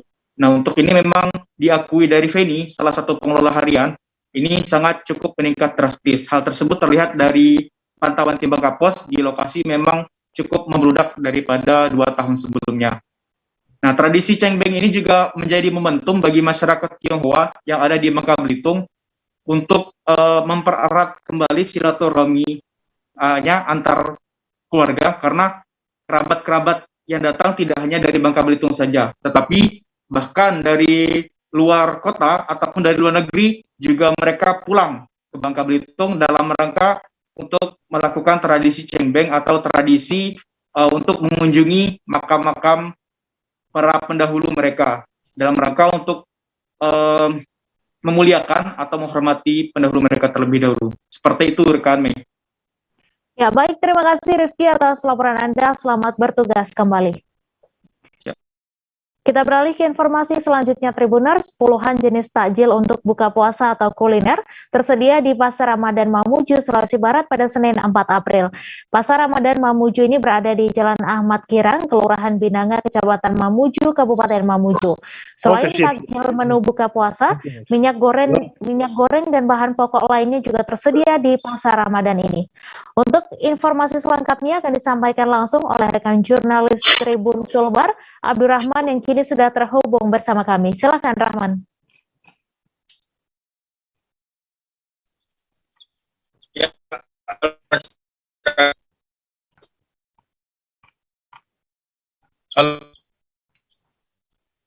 baik, dari laporan kami di Sulawesi Barat di Kabupaten Mamuju, memang pada Senin kemarin Pasar Ramadan ini dilaksanakan oleh pemerintah Kabupaten Mamuju, di mana pelaksanaan ini dari sekian banyak UMKM yang berada di Pasar Ramadan ini tersedia takjil ataupun kue khas tradisional yang dijajakan di Pasar Ramadan ini.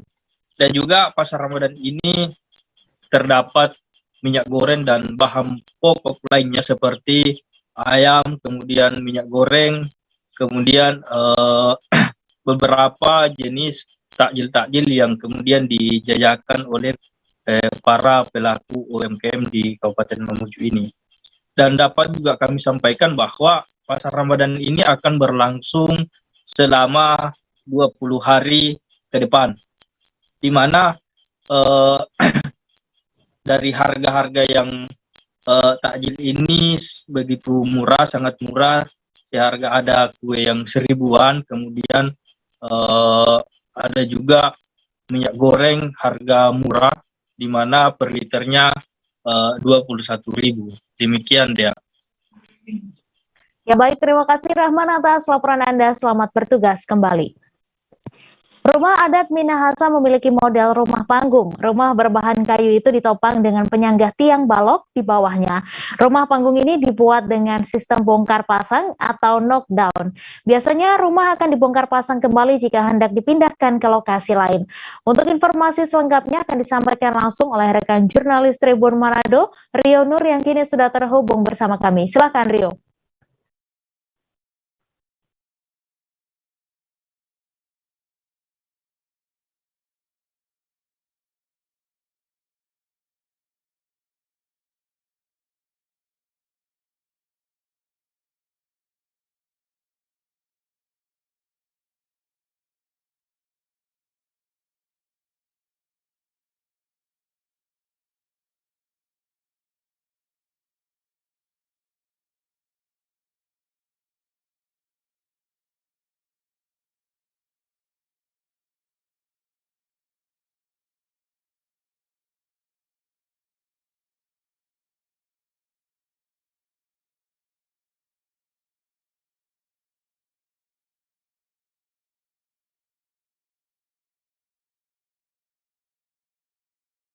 Anda. Ya, terima kasih rekan Mei. Memang rumah panggung adat Minahasa dibangun dari bahannya kayu, di mana modelnya ada rumah panggung jadi ada rumah yang kemudian disangga dengan balok kayu di bawahnya. Kemudian yang jadi ciri khas rumah panggung Minahasa ini adalah ada tangga dua di depan, tapi ada beragam variasi yang bisa digunakan yang digunakan dalam pembangunan rumah adat ini. Memang kebanyakan di Minahasa masih banyak masyarakat yang menggunakan rumah panggung ini. Sangat cukup populer penggunaan rumah panggung ini. Salah satu keunggulan dari rumah panggung ini di mana rumah yang sudah dibangun di satu tempat bisa dibongkar pasang untuk keperluan misalnya akan pindah rumah, bisa dilakukan bongkar pasang. Ada tukang yang memang khusus untuk membongkar pasang rumah ini. Jadi misalnya ada masyarakat yang ingin pindah rumah, mereka bisa menyewa tukang khusus untuk kemudian membongkar part per part dari rumah panggung Minahasa ini. Memang model ini memang sudah dibangun agar bisa dibongkar pasang lebih praktis, memang seperti itu. Jadi rumah panggung ini memang banyak, ada beberapa daerah yang memproduksi rumah panggung adat Minahasa ini. Salah satunya ada di Tomohon, ada juga di Kota Tomohon, ada juga di Tombasian, Kawan-Koan. Ya, demikian rekan Mei. Baik, terima kasih Rionur atas laporan Anda. Selamat bertugas kembali. Informasi tadi sekaligus menutup perjumpaan kita dalam live update hari ini. Tribuners, lantaran masih di tengah pandemi, kami kembali mengingatkan untuk selalu menerapkan protokol kesehatan dimanapun Anda berada. Saya Misa Desirait beserta kru yang bertugas pamit. Terima kasih dan sampai jumpa. Jangan lupa like, subscribe, dan share ya!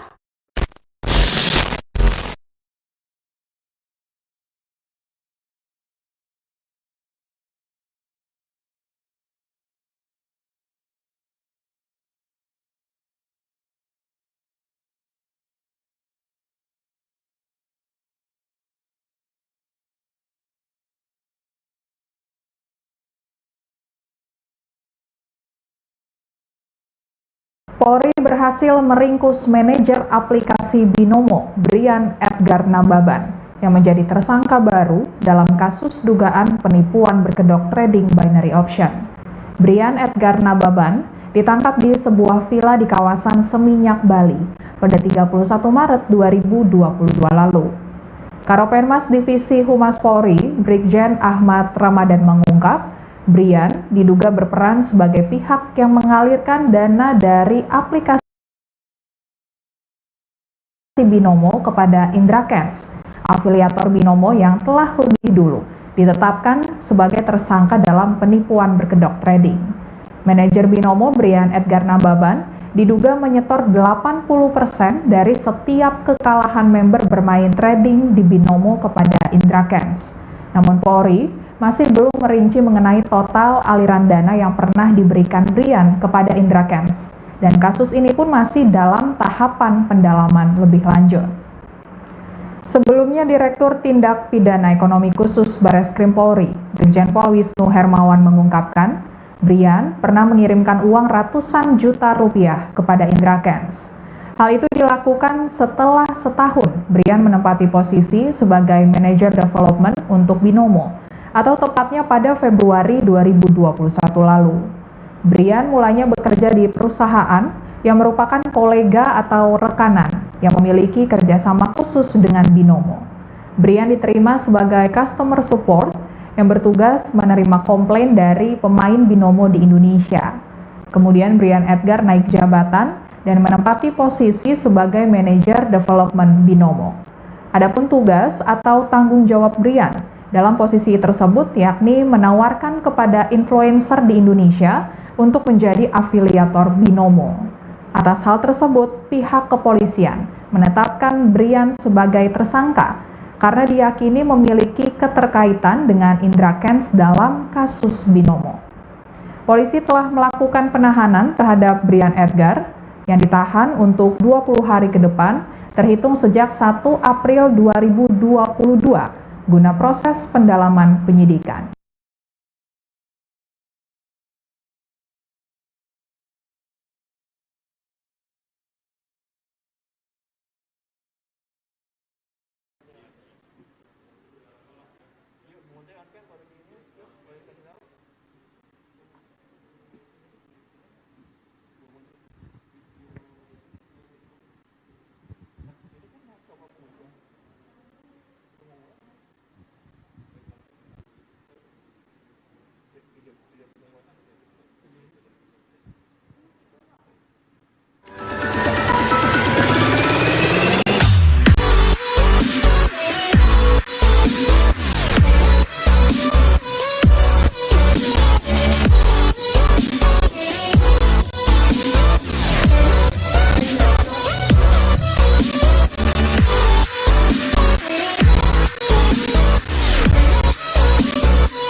Kau akan tumbuh, nak, sebagaimana juga aku.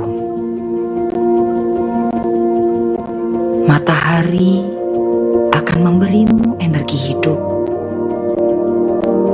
Kau akan tertarik menuju cahaya yang memberi terang dan mengusir gelap, sehingga datang padamu pengetahuan.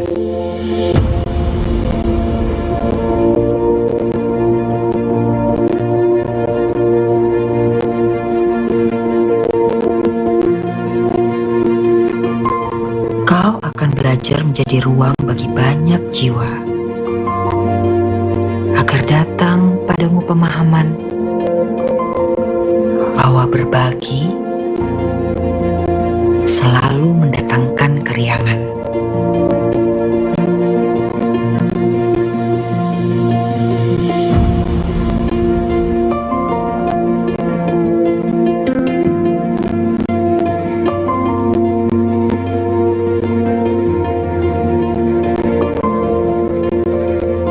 Ada kalanya kau berguru pada rasa sakit, karena ketidaknyamanan itulah yang akan membesarkan, membantumu menghadapi apa yang kau takuti.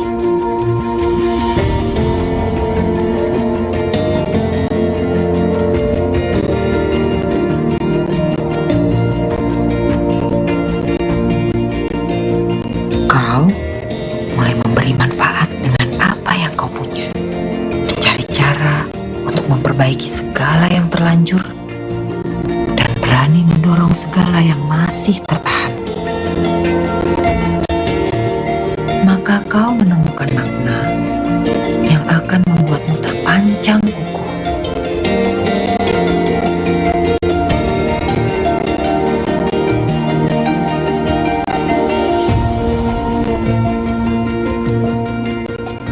Akar teguh itu yang akan membuatmu berani memeluk badai saat ia datang.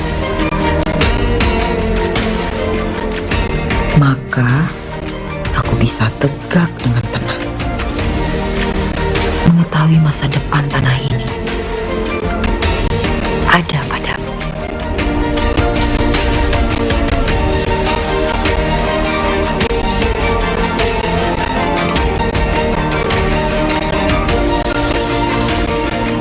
Badan Layanan Umum atau BLU adalah salah satu bentuk kehadiran negara untuk meningkatkan kualitas sumber daya manusia di bidang pendidikan, di bidang kesehatan, dan untuk mendukung roda perekonomian Indonesia. Dengan BLU, kita akan mewujudkan Indonesia yang cerdas, maju, sehat, sejahtera, adil. BLU adalah instrumen pemerintah yang bertujuan melayani masyarakat. Terus maju dengan menggunakan instrumen BLU. Tumbuhlah, besarlah, karena menumbuhkanmu selalu menjadi bahagiaku.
Assalamualaikum warahmatullahi wabarakatuh. Selamat pagi, salam sejahtera, Om Swastiastu, Namo Buddhaya, salam kebajikan. Yang terhormat Menteri Keuangan Republik Indonesia, Ibu Sri Mulyani Indrawati. Yang kami hormati Direktur Jenderal Perbendaharaan, Bapak Hadianto. Yang kami hormati Sekretaris Ditjen Perbendaharaan, para pejabat pimpinan tinggi Pratama, serta para pejabat administrator Ditjen Perbendaharaan. Yang kami hormati para pemimpin BLU, Dewan Pengawas BLU, dan pembina teknis Kementerian Lembaga. Yang kami hormati Direktur Utama PT Bank Mandiri atau yang mewakili. Yang kami hormati Direktur Utama PT Pos Indonesia.